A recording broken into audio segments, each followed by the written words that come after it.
Né en 1945, René Pétillon est connu pour ses dessins dans Le Canard enchaîné et pour avoir créé le personnage de Jack Palmer, un détective nabot et un peu ahuri qui emprunte son accoutrement à Humphrey Bogart.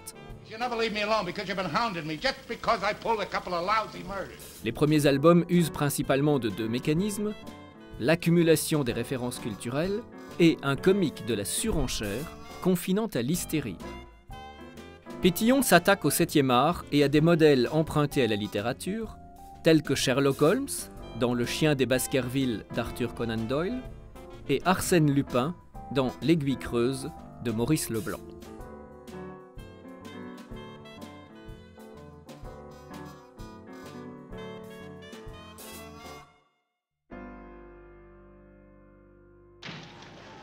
La bande dessinée offre de nombreux exemples de parodies de polar ou de western qui détournent les clichés du genre.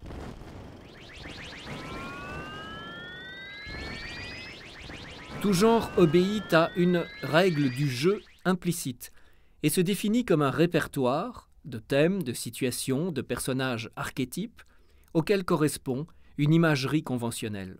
L'auteur de bande dessinée parodiste détourne ces ingrédients. Il bafoue la règle du jeu ou parfois l'exacerbe jusqu'à l'absurde. Un des sommets de l'œuvre de Pétillon est l'album Bienvenue aux Terriens, publié en 1982, qui parodie la science-fiction. Bienvenue aux Terriens relate un certain nombre de missions accomplies par Douglas Fairbairn et Vaseline, couple d'agents spatiaux. Ce duo n'est pas sans faire référence aux personnages de Pierre Christin et Jean-Claude Mézières, Valérian et Laureline.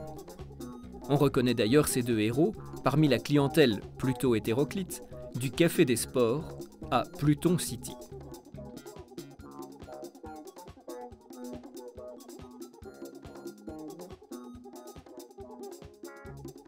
Mais les péripéties sont originales, nées de la seule fantaisie de Pétillon. La règle du jeu de la science-fiction est que tout est possible, qu'aucun frein n'est mis à l'imagination. Dès lors, le gouvernement terrien peut fort bien être dirigé en 2880 par une tranche de museau vinaigrette d'une intelligence supérieure, comme le suggère Pétillon.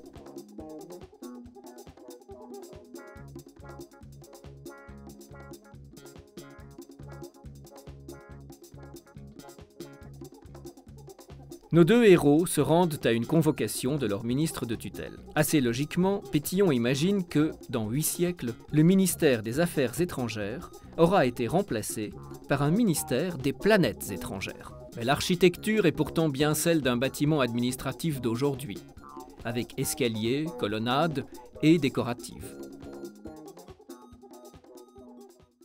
Les noms des deux agents ne sont pas innocents. Douglas Fairbairn fait songer à Douglas Fairbanks, acteur, réalisateur et scénariste de cinéma américain, l'un des fondateurs du studio United Artists, célèbre pour ses rôles dans des films de cap et d'épée.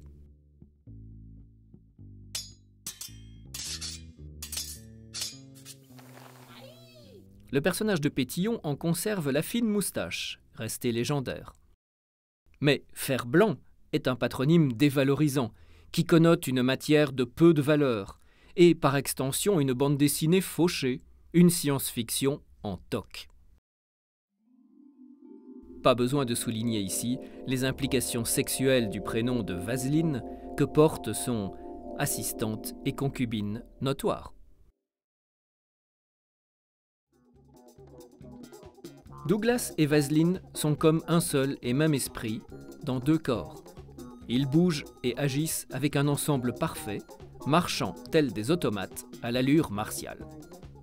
Depuis Mad, auquel Pétillon voue une grande admiration, les personnages de récits parodiques ont généralement conscience de leur statut de héros filmés ou dessinés. Ils sont spectateurs autant qu'acteurs de leurs aventures et en délivrent eux-mêmes le commentaire.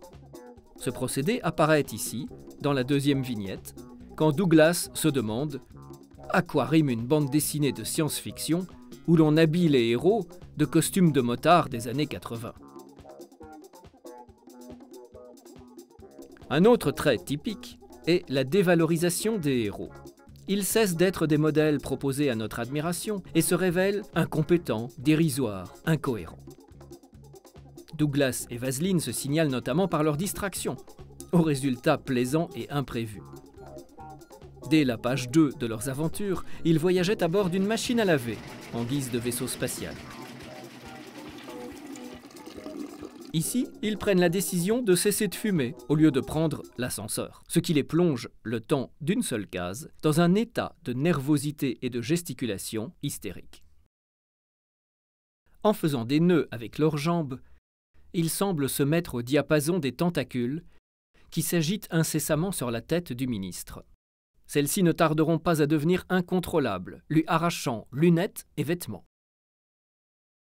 Dans cette science-fiction pour rire, un agent secret peut avoir l'aspect d'une madeleine et la fonction de ministre de l'espace peut échoir à un kilt écossais estampillé Woolmark. Ici, le corps que ce kilt enveloppe n'est autre que celui de James, le serviteur du ministre. Ainsi, les frontières entre l'inanimé et le vivant étant abolies, on ne sait jamais à qui l'on a affaire. Le ministre des planètes étrangères n'est pas non plus ce que l'on croit voir. Avec ses tentacules, il ressemble à un alien, mais un cartouche nous explique qu'il s'agit d'un humanoïde de type classique qui s'est fait greffer ses tentacules pour dissimuler sa calvitie. C'est ainsi que les codes de la science-fiction sont retournés, comme secoués dans un shaker. Et le génie du parodiste est de nous amener à douter que ce genre ait jamais pu être pris au sérieux.